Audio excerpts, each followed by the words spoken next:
Welcome to Pratap classes. दोस्तों, Pratap classes के YouTube channel पर आपका हार्दिक स्वागत है। तो आज हम फिर से मॉडल टेस्ट नंबर 3 लेकर आए हैं राजस्थान जीके से, जिसमें आपको भूगोल, इतिहास, कला व संस्कृति के क्वेश्चन मिलने वाले हैं। जो विद्यार्थी राजस्थान पुलिस की, ग्राम सेवक सेकंड ग्रेड या वनरक्षक वनपाल की, संगणक भर्ती की, जिसमें क्या है राजस्थान जीके से संबंधित क्वेश्चन पूछे जाते हैं, तो उनके लिए स्पेशल हम क्या है डेली जो है मॉडल टेस्ट जो है लेकर आ रहे हैं, ताकि आपकी एग्जाम के लिए बहुत ही बेनिफिट हो। अगर आप चैनल पर नए हैं तो हमारे चैनल को क्या है सब्सक्राइब कर लीजिए एंड बेल आइकन दबाइए, ताकि आपको डेली जो है इस प्रकार मॉडल टेस्ट मिलते रहे राजस्थान जीके से संबंधित, जो कि आपके एग्ज़ाम के लिए बहुत ही फ़ायदेमंद हो। तो आज 9 तारीख हो गई है, लेकिन कल क्या है 10 तारीख है। तो मुझे लगता है कि 10 तारीख से क्या है जो विद्यार्थी राजस्थान पुलिस की तैयारी करें हैं, तो जो है उनके क्या है 10 तारीख से क्या है जो है फॉर्म अप्लाई होने से स्टार्ट हो जाएंगे। तो पता चल जाएगा कि कल 10 तारीख से होते हैं या नहीं होते हैं। तो बात करते हैं आज के क्वेश्चनों की। आज के क्वेश्चनों की बात करें, थार मरुस्थल, थार मरुभूमि में सबसे बड़ा शहर कौन सा है? यानी जो हमारी राजस्थान की थार मरुस्थल है, यानी थार मरुभूमि है, उसके अंदर हमारे राजस्थान का कौन सा शहर है जो क्या है बड़ा है? तो इसके अंदर जोधपुर जो शहर है हमारा सबसे बड़ा है, जो कि 2016 के अंदर जो है एग्जाम में पूछा गया था ये प्रश्न कि थार मरुभूमि में सबसे बड़ा शहर कौन सा है, तो जोधपुर इसका आंसर हो जाएगा। आगे बात करें 2 नंबर क्वेश्चन की, सालव प्रदेश कौन सा क्षेत्र कहलाता था? यानी प्राचीन काल में सालव प्रदेश किसे कहा जाता था? तो सालव प्रदेश की बात करें तो अलवर का इलाका क्या है सालव प्रदेश के नाम से जाना जाता था। और जोधपुर का दक्षिणी भाग क्या कहलाता है? कल ही मैंने मॉडल टेस्ट के अंदर बताया था, तो इसका जवाब आपको कमेंट बॉक्स में देना है, ताकि पता चल सके कि आप मॉडल टेस्ट का फ़ायदा उठा रहे हो या नहीं उठा रहे हो। तो इसका डी नंबर का आंसर आपको कमेंट बॉक्स में देना है। दक्षिणी पूर्वी पठारी प्रदेश के अंदर कोटा, बूंदी, बारां, झालावाड़ जिले जो है आते हैं।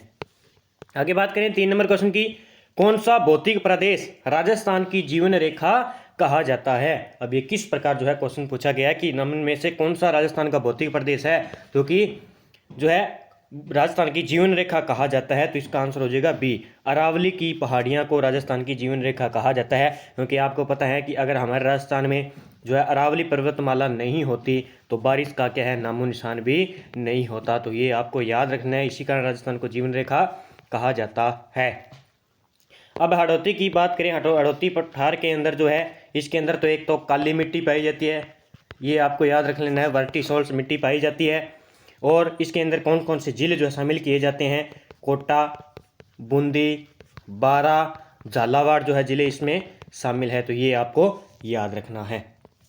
आगे बात करें 4 नंबर क्वेश्चन की, कल ही मैंने बताया था ये गोगुंदा व कुंभलगढ़ के मध्य कौन सा पठार स्थित है? मैंने जितने भी भूगोल से संबंधित जो भौतिक प्रदेश से संबंधित जितनी शब्दावलियाँ थी मैंने कल आपको रिपीट करवाई है। जो जो मैंने बताई है वही एग्जाम में बार बार पूछी जाती है। और ये भी क्या है एक एग्जाम में पूछा गया था क्वेश्चन कि गोगुंदा व कुंभलगढ़ के मध्य कौन सा पठार स्थित है, जो कि रीट के अंदर अब की बार एग्जाम में पूछा गया था। अब गोगुंदा की बात करें तो गोगुंदा स्थान जो है उदयपुर के अंदर है। पहली बात तो आपको पता होना चाहिए स्थानों के नाम की, कौन सा स्थान कहाँ किस जिले के अंदर है, जो कि आपको एग्जाम में हल करने के लिए फायदेमंद रहेगा। कुंभलगढ़ की बात करें तो कुंभलगढ़ किस जो है जिले के अंदर है? तो राजसमंद जिले के अंदर है। तो इसके अंदर जो है आंसर हो जाएगा बोराट, इसका आंसर क्या हो जाएगा? यानी उदयपुर का गोगुंदा गांव और राजसमंद की कुंभलगढ़ तहसील के मध्य क्या है बोराट का पठार स्थित है, जो कि एग्जाम में पूछा गया था। अब है उड़िया, जो कि एग्जाम में बार बार पूछा जाता है। तो राजस्थान का सबसे ऊंचा पठार जो कि माउंट आबू के ऊपर है, राजस्थान का सबसे ऊंचा पठार कौन सा हो गया? उड़िया पठार है। ये आपको याद रखना है। लगभग इसकी 360 मीटर जो है ऊंचाई है उड़िया पठार की। और 2 नंबर है कि राजस्थान का दूसरा सबसे ऊंचा पठार क्या? ये दूसरा सबसे ऊंचा पठार की बात करें तो आबू है, जिसे क्या है ये सिरोही जिले के अंदर स्थित है। सिरोही जिले के अंदर स्थित है आबू का पठार। लगभग 1200 मीटर, कितना है 1200 मीटर ऊंचा है आबू का पठार, जो कि एग्जाम में पूछा जा सकता है। अब मेसा के पठार की बात करें तो मेसा का पठार जो है चित्तौड़गढ़ जिले के अंदर है। कहाँ पे है? चित्तौड़गढ़ जिले के अंदर स्थित है। और ये कितना मीटर है? 620 मीटर ऊंचा जो है मेसा का पठार है। ये आपको याद रख लेना है। और बहुत बार एग्जाम में पूछा जाता है कि राजस्थान का चित्तौड़गढ़ दुर्ग किस पठार के ऊपर बना हुआ है? तो मेसा के पठार के ऊपर चित्तौड़गढ़ दुर्ग बना हुआ है, तो ये आपको याद रखना है। आगे बात करें 5 नंबर क्वेश्चन की, निम्न में से किसको अर्ध चंद्राकार बालुका स्तूप कहते हैं? यानी 4 ऑप्शन दिए गए हैं, इनमें से कौन से क्या है स्तूप को क्या है अर्ध चंद्राकार बालुका स्तूप कहा गया है? तो इसका आंसर हो जाएगा बरखान। इसका आंसर क्या हो जाएगा? बरखान। बरखान को क्या है अर्ध चंद्राकार बालुका स्तूप कहा जाता है। अब बरखान को अर्ध चंद्राकार बालुका स्तूप कहा जाता है अगर जैसे ये बरखान है इस प्रकार बनता है, ये इस प्रकार जो है बनता है, हवा के भी चलता है ये, तो जैसे ये इधर से हवा आ रही है तो ये तो बरखान बन गया। अगर इसके इधर से हवा आ रही है साइडों से और ये कट जाता है, एक साइड इसकी कट जाती है, तो वो स्थान क्या बन जाएगा? सीप बन जाएगा। क्या बन जाएगा? सीप बन जाएगा। यानी पवन की दिशा में परिवर्तन होने से जब बरखान की एक भुजा कट जाती है तो शेष भुजा रह जाती है, उसे क्या कहते हैं?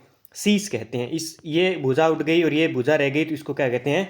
सीप कहते हैं। और इस बरखान की जो है 9 से 30 मीटर ऊंचाई होती है। कितनी? 9 से 30 मीटर इसकी ऊंचाई होती है, जो कि एग्जाम में बार बार पूछा जाता है। आगे बात करें 6 नंबर क्वेश्चन की, 56 का मैदान है। 56 का मैदान है। 56 का मैदान कहाँ पे है? आपको पता होना चाहिए। तो 56 का मैदान है जो दक्षिणी राजस्थान के अंदर है। कहाँ पे? दक्षिणी राजस्थान के अंदर है। कहाँ पे है? दक्षिणी राजस्थान। यानी यहाँ पे क्या है? दक्षिणी राजस्थान के अंदर क्या है? ये 56 का मैदान है पाया जाता है। अब 56 के मैदान में कौन कौन से जिले आते हैं? कई बार एग्जाम में पूछ लिया जाता है। तो बांसवाड़ा, एक बांसवाड़ा हो गया, एक डूंगरपुर हो गया और एक हो गया प्रतापगढ़। 3 जिले क्या है 56 के मैदान में शामिल किए जाते हैं। यानी माही बेसिन का मैदान क्या कहलाता है? 56 का मैदान कहलाता है। अब एक आपको कमेंट बॉक्स में जवाब दो देना है। 56 की पहाड़ियाँ, 56 की पहाड़ियाँ किस जिले के अंदर स्थित है? जो कि बहुत ही कंफ्यूज करने वाला क्वेश्चन है। 56 की पहाड़ियाँ किस जिले के अंदर है, जिसका जवाब आपको कमेंट बॉक्स में देना है। तो 56 की पहाड़ियाँ किस जिले में है? 56 का मैदान तो बांसवाड़ा डूंगरपुर यानी दक्षिणी राजस्थान के अंदर आ गया, लेकिन 56 की पहाड़ियाँ राजस्थान की किस दिशा व किस जिले के अंदर है? आगे बात करें 7 नंबर क्वेश्चन की, निम्न में से कौन सी खारे पानी की झील नहीं है? इनमें से आपको बतानी है कि निम्न में से कौन सी क्या है खारे पानी की झील नहीं है? तो कायलाना, जोधपुर, ये झील क्या है? खारे पानी की नहीं है। सांबर झील है राजस्थान की सबसे बड़ी खारे पानी की झील सांबर, पंचपदरा बाड़मेर में है और लूणकंसकर बीकानेर के अंदर खारे पानी की झील है। तो इसका आंसर हो जाएगा सी इसका आंसर हो जाएगा, कायलाना जोधपुर हो जाएगा। आगे बात करें 8 नंबर क्वेश्चन की, राजस्थान की किस नदी को मसूरदी नदी कहा जाता है? यानी किस नदी को क्या है मसूरदी नदी के उपनाम से जाना जाता है? तो इसका आंसर हो जाएगा कांकनी नदी को। कांकनी नदी को क्या है मसूरदी नदी के नाम से जाना जाता है। और कांकनी नदी कहाँ पे है? जैसलमेर के अंदर है। कहाँ पे है? जैसलमेर के अंदर है और ये बूंद झील में क्या है समाप्त होती है। आगे बात करें क्वेश्चन की 9 नंबर क्वेश्चन की, राजस्थान में मालपुरा करौली का मैदान किस नदी बेसिन का भाग है? राजस्थान में मालपुरा करौली का मैदान किस नदी बेसिन का भाग है? तो इसका आंसर हो जाएगा बनास बेसिन का क्या है ये मालपुरा करौली का मैदान है। तो ये आपको याद रख लेना है। आगे बात करें 10 नंबर क्वेश्चन की, राजस्थान में लौटते मानसून की ऋतु है। तो लौटते मानसून की ऋतु है जो अक्टूबर से नवंबर मानी जाती है, जो कि एग्जाम में पूछा जा सकता है। वेरी वेरी इंपॉर्टेंट क्वेश्चन है, पक्का एग्जाम में पूछा जाएगा। तो राजस्थान में लौटते मानसून की ऋतु अक्टूबर से नवंबर तक। आगे बात करें 11 नंबर क्वेश्चन की, राजस्थान के चूरू जिले में कोपेन वर्गीकरण के अनुसार किस प्रकार की जलवायु स्थित है? यानी चूरू जिले के अंदर बताना है कि कोपेन के अनुसार क्या है वहाँ की जलवायु कैसी है। तो वहाँ की जलवायु है BWHW, इसका आंसर हो जाएगा बी। आगे बात करें 12 नंबर क्वेश्चन की, अंग्रेजों ने सबसे अंत में राजस्थान की किस रियासत से संधि की थी? जो कि एग्जाम में बार बार पूछा जाता है। तो सिरोही राजस्थान को क्या है सबसे अंत में मिलाया गया था अंग्रेजों द्वारा। आगे बात करें 13 नंबर क्वेश्चन की, अमरचंद भाटिया का संबंध किस जिले से है? और अमरचंद भाटिया का संबंध जो है बीकानेर जिले से है। इन्हें राजस्थान का भामाशाह कहा जाता है।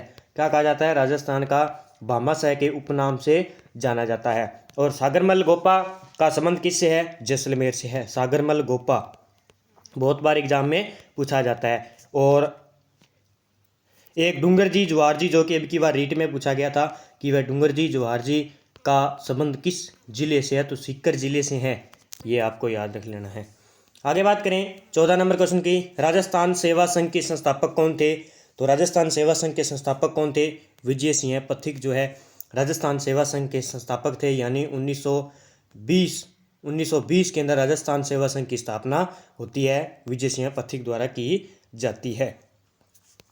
आगे बात करें, बिज्जक की पहाड़ी कौन सी सभ्यता से संबंधित है? बिज्जक की पहाड़ी कल ही मैंने बताया था, अगर आपको याद हो, अगर जिस विद्यार्थी ने पूरा वीडियो देखा हो तो उसको तो पता होगा, वो कमेंट बॉक्स में जवाब लिखे, पूरा तथ्य लिखे। तो बिज्जक की पहाड़ी पर आपको पता है बेराट सभ्यता है। बिज्जक की पहाड़ी, भीम की डूंगरी, महादेव की पहाड़ी कहाँ पे है? बेराट सभ्यता जो है दयाराम साहनी द्वारा क्या है इसे प्रयुक्त किया गया था। तो ये आप आंसर याद रख लेना है। आगे बात करें 16 नंबर, मेवाड़ के किस महाराणा ने मुगलों से संधि की थी? तो मेरा मेवाड़ का जो है अमर सिंह था, जिन्होंने क्या है मुगलों के साथ संधि की थी। आगे बात करें 17 नंबर क्वेश्चन की, महाराणा प्रताप ने 1885 ईस्वी में किस स्थान को मेवाड़ की राजधानी बनाया था? महाराणा प्रताप की बात है तो 1885 में इन्होंने क्या है मेवाड़ की राजधानी किसे बनाया था? खमनौर को, गोगुंदा को, चावंड को, चित्तौड़गढ़ को। तो इसका आंसर हो जाएगा, इन्होंने जो है चावंड को राजधानी बनाया था। कब? 1885 के अंदर। सी इसका आंसर हो जाएगा। आगे बात करें 18 नंबर क्वेश्चन की, राजस्थान में धार्मिक आंदोलन का श्री गणेश करने का श्रेय किसको जाता है? यानी राजस्थान में धार्मिक आंदोलन की जो स्थापना यानी श्री गणेश करने का श्रेय किसको जाता है? तो इसका आंसर हो जाएगा संत धन्ना जी को जाता है। किनको जाता है? संत धन्ना जी को। संत जाम्बू जी कौन थे? बिश्नोई संप्रदाय के प्रवर्तक थे, ये आपको याद रख लेना है। और जसनाती संप्रदाय कहाँ का है? कतरियासर बीकानेर का जो है जसनाती संप्रदाय है, और इसमें 13 ताली नृत्य किया जाता है। और आगे बात करते हैं क्वेश्चन की 19 नंबर क्वेश्चन की, निरंजनी संप्रदाय के संस्थापक कौन थे? तो इसका आंसर हो जाएगा संत हरिदास। ये आपको याद रख लेना है। और इसमें कंफ्यूज करने वाला क्वेश्चन जो ऑप्शन दिया गया था संत निरंजन दास, ताकि विद्यार्थी पहले ही ऑप्शन देखा और इसको टिक कर दिया। तो आपको क्या चारों ऑप्शन देखने हैं, उसके बाद क्या है जो है आपको क्वेश्चन को हल करना है, ताकि आप जो है 90% क्वेश्चन का उत्तर सही दे पाएंगे। 100% 90%। अगर आपको नहीं आता है तो भी आप 90 से 80% उत्तर पूरा पढ़कर भी दे सकते हैं। तो संत हरिदास इसका आंसर हो जाएगा। आगे बात करें 20 नंबर क्वेश्चन की, जयपुर में तीज की सवारी किस माह में निकाली जाती है? जयपुर में तीज की सवारी किस माह में निकाली जाती है? तो जयपुर के अंदर क्या है सावण यानी श्रावण माह के अंदर क्या है जयपुर में तीज की सवारी निकाली जाती है। वैसे तो हाथी भी सवारी निकाली जाती है, और जयपुर के अंदर पतंग महोत्सव भी मनाया जाता है, ये आपको याद रखने हैं। आगे बात करें 21 नंबर क्वेश्चन, राजस्थान के किस जिले में सर्वाधिक पशु मेलों का आयोजन होता है? राजस्थान के किस जिले में? तो नागौर जिले के अंदर क्या है सर्वाधिक पशु मेलों का आयोजन किया जाता है। तो ये आपको याद रख लेना है। आगे बात करें 22 नंबर क्वेश्चन की, सीताबाड़ी में किस जनजाति से संबंधित मेला लगता है? यानी सीताबाड़ी जो है स्थान है वहाँ पे किस जनजाति का जो है मेला लगता है? तो सहरिया जनजाति का क्या है वहाँ पे मेला लगता है सीताबाड़ी 12 के अंदर। सीताबाड़ी 12 के अंदर क्या है सहरिया जनजाति का जो है मेला लगता है। और एक आप ध्यान रख लेना, सहरिया जनजाति वह किस जिले से है? आपको सहरिया ऐसे क्वेश्चन आ गया कि सहरिया जनजाति निम्न में से किस जिले में रहती है? पहला ऑप्शन आपको क्या मिलेगा? सिरोही मिलेगा। तो आपको थोड़ा ध्यान रखना है, लेकिन इसका आंसर क्या होगा? 12 होगा। 2 नंबर पर 12 देगा वो, 1 नंबर पर आपको सिरोही देगा। तो इसका आंसर सहरिया किस जिले के अंदर है? तो 12 जिले के अंदर है, ये आपको याद रख लेना है। आगे बात करें तो कालबेलिया एक नृत्य है जो आपको ध्यान रख लेना है। गुलाबोबाई जो है इसकी नृत्यांगना है, कालबेलिया नृत्य की। 2010 के अंदर इसे क्या है यूनेस्को की धरोहर सूची में शामिल किया गया था। आगे बात करें 23 नंबर क्वेश्चन की, पछेवड़ा है। पछेवड़ा क्या है? ये भी रीट के अंदर एग्जाम में पूछा गया था कि पछेवड़ा क्या है। पछेवड़ा मोटा सूती वस्त्र है, ऊनी कम्बल है, गलीचा है या यंत्र है कोई? तो ये क्या है? एक मोटा सूती वस्त्र है। ये क्या है? पछेवड़ा एक मोटा सूती वस्त्र है, जो कि एग्जाम में पूछा जा सकता है। आगे बात करें सीकर जिले का कौन सा स्थान गोटा उद्योग के लिए प्रसिद्ध है? तो जो है सीकर जिले का खंडेला स्थान क्या है? गोटा उद्योग के लिए प्रसिद्ध माना जाता है। तो आपको याद रख लेना, जो विद्यार्थी कांस्टेबल की तैयारी कर रहे हैं या वनरक्षक वनपाल की तैयारी कर रही हैं, तो संगणक की तैयारी कर रहे हैं या फर्स्ट ग्रेड सेकेंड ग्रेड की तैयारी कर रही हैं, तो उनके लिए जो है राजस्थान के जो है क्वेश्चन आप बहुत इंपॉर्टेंट क्वेश्चन लेकर आए हैं, यानी चुन चुन कर क्वेश्चन हम जो निकाल रहे हैं ताकि एग्जाम में पक्का आए ही आएगा। आगे बात करें 25 नंबर क्वेश्चन की। दामना नामक आभूषण स्त्रियां कहाँ धारण करती है? दामना, दामना नामक आभूषण जो है स्त्रियां कहाँ धारण करती है? तो इसका आंसर हो जाएगा अंगुली के अंदर। अंगुली के अंदर क्या है? दामना आभूषण पहना जाता है। तो आपको अंगुली दामना याद कर लेना है सीधे, क्या या दामना अंगुली या अंगुली दामना आपको याद कर लेना है। आगे बात करें 26 नंबर क्वेश्चन की। राजस्थान का कौन सा स्थान चांदी के आभूषणों तारकसी के लिए प्रसिद्ध है? चांदी के आभूषणों तारकसी के लिए प्रसिद्ध है। तो नाथ द्वारा राजसमंद के अंदर क्या है? चांदी की आभूषणों तारकसी के लिए प्रसिद्ध है। तो ये आपको याद रख लेना है। आगे बात करें 27 नंबर क्वेश्चन की। राजस्थान में सदाबहार वन कहाँ पाए जाते हैं? तो राजस्थान के अंदर माउंट आबू सिरोही के अंदर क्या है? सदाबहार वन पाए जाते हैं। और सर्वाधिक वन कहाँ पाए जाते हैं? उदयपुर जिले के अंदर पाए जाते हैं। सर्वाधिक वन उदयपुर के अंदर पाया जाता है। और एक बीहड़ क्षेत्र कहाँ पाया जाता है? करौली, सवाईमाधोपुर, धौलपुर का क्षेत्र क्या है? बीहड़ क्षेत्र के नाम से जाना जाता है। और गंगानगर का प्राचीन नाम क्या था? रामनगर, जो कि योध्या जो है इसका प्राचीन नाम भी आता है और गंगानगर का रामनगर भी इससे प्राचीन नाम माना जाता है। आगे बात करें 28 नंबर क्वेश्चन की। राजस्थान का कौन सा उद्यान बाघ संरक्षण परियोजना के अंतर्गत शामिल नहीं है? तो जो है कौन सा है इसका जो है बाघ उद्यान है जो कि बाघ संरक्षण परियोजना के अंतर्गत शामिल नहीं किया गया है? तो इसका आंसर हो जाएगा केवला देव जो है उद्यान है भरतपुर वाला, उसे क्या है बाघ संरक्षण परियोजना के अंदर शामिल नहीं किया गया है। रणथंभौर सवाईमाधोपुर को किया गया है, सरिस्का अलवर को किया गया है, मुकंदरा हिल्स कोटा को क्या है इसको शामिल किया गया। तो ये आपको याद रख लेना है। आगे बात करें 29 नंबर क्वेश्चन की। चंदेरिया सीसा जस्ता शोधक संयंत्र किस जिले में स्थापित किया गया? चंदेरिया स्थान है किसके लिए? सीसा जस्ता। चंदेरिया सीसा जस्ता शोधक संयंत्र किस जिले में प्रस्तावित किया गया है? तो इसका आंसर हो जाएगा चित्तौड़गढ़। चंदेरिया स्थान कहाँ पे है? चित्तौड़गढ़ के अंदर है। ये आपको याद रख लेना है। अगर बात करें 30 नंबर क्वेश्चन की। ऐश्वर्या व मंगला तेल क्षेत्र किस जिले में स्थित है? ऐश्वर्या व मंगला तेल क्षेत्र आपको पता है बाड़मेर जिले के अंदर स्थित है। एक बार एग्जाम में पूछा जाता है कि अंता गैस परियोजना कहाँ पे है? जैसलमेर जिले के अंदर स्थित है, जो कि एग्जाम में पूछा जाता है। तो इसका आंसर हो जाएगा बी। अगर आप चैनल पर नहीं हैं तो हमारे चैनल को क्या सब्सक्राइब कर लीजिए एंड बेल आइकन जरूर दबाना, ताकि आपको डेली जैसे मॉडल नंबर 4 आएगा तो आपको नोटिफिकेशन में मिल जाएगा। वीडियो अच्छा लगे तो वीडियो को लाइक जरूर करना और शेयर जरूर करना। वीडियो अच्छा लगे और मैंने जो कमेंट बॉक्स में क्वेश्चन दिए थे उसका जवाब भी आपको देना, ताकि आप एक क्वेश्चन देखोगे तो आपको 20 से 25 क्वेश्चन मिलने वाले हैं, जो कि आपके लिए फ़ायदेमंद होने वाले हैं। इसकी PDF हमारे टेलीग्राम के चैनल पर आपको मिल जाएगी। आपको टेलीग्राम का चैनल का लिंक क्या है हमारे यूट्यूब के डिस्क्रिप्शन में मिल जाएगा, वहाँ से आप लोगो देखकर चैनल को ज्वाइन कर सकते हैं। तो कल के लिए मॉडल पेपर 4 हम लेकर आएंगे, जो कि बहुत ही अच्छे क्वेश्चन है। जो विद्यार्थी नए हैं तो इस चैनल से जुड़ जाइए और कांस्टेबल की तैयारी कीजिए अच्छे तरीके से। आप देख लेना जो कि कांस्टेबल में 60 क्वेश्चन जीके के आने वाले हैं, जिसमें से आपको हम स्पेशल जो है तैयारी करवा रहे हैं। पक्का यहीं से क्वेश्चन उठने वाले हैं, जो कि हम NCERT बुक से ही क्या है क्वेश्चन उठा रहे हैं, ताकि एक भी क्वेश्चन बाहर न जाए। RBSE व NCERT बुकों से क्वेश्चन उठाए जा रहे हैं, क्योंकि रीट के अंदर हमने देखा कि रीट के अंदर जो है NCERT व RBSE की किताबों के अंदर से ही क्या क्वेश्चन उठाए गए थे।